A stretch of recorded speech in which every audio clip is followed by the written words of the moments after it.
皆さん、こんにちは。今日は元気ですか？フランス語のケンのポッドキャストへようこそ。私はケンです。東京に住んでいるフランス人。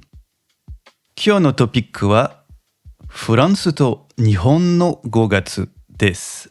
Le mois de mai en France et au Japon。5月はフランスも日本も祝日が多いですが、どんな似ていることや違いがあるのでしょうか？今日はそのテーマについて話していきます。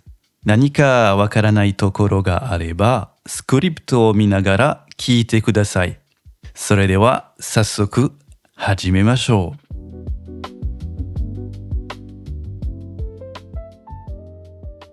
Et bonjour à tous, cette fois en français, j'espère que vous allez bien.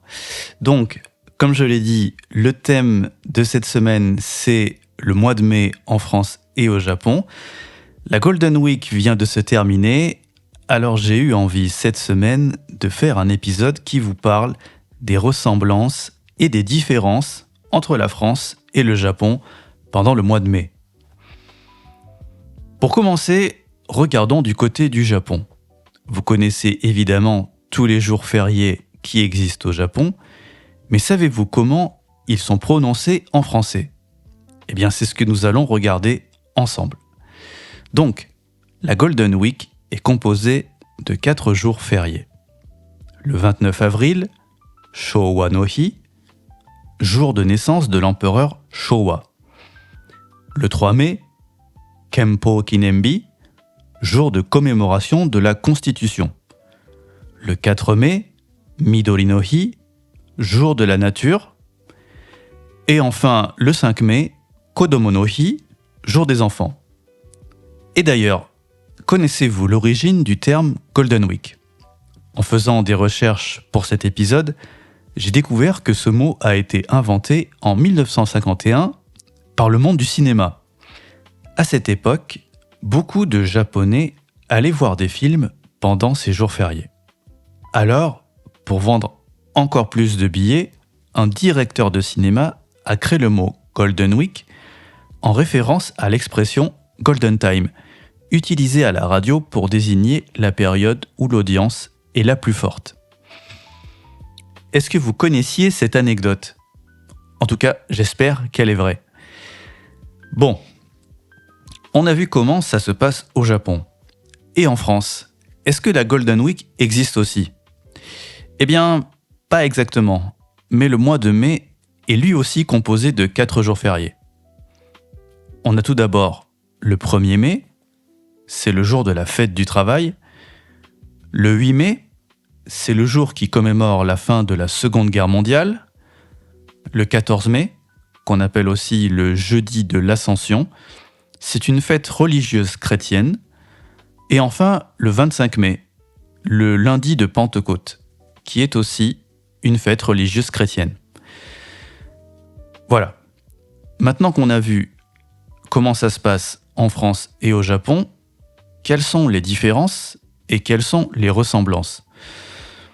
Une première différence simple, c'est le moment. Les jours fériés sont à des jours différents. On dit qu'ils ne tombent pas au même moment. Ensuite, vous l'avez peut-être remarqué, mais au Japon, les jours fériés sont à la suite des autres.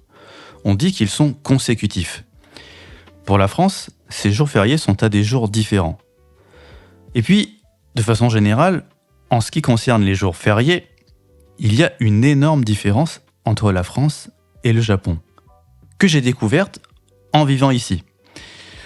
Au Japon, lorsqu'un jour férié tombe un week-end, il est reporté en semaine.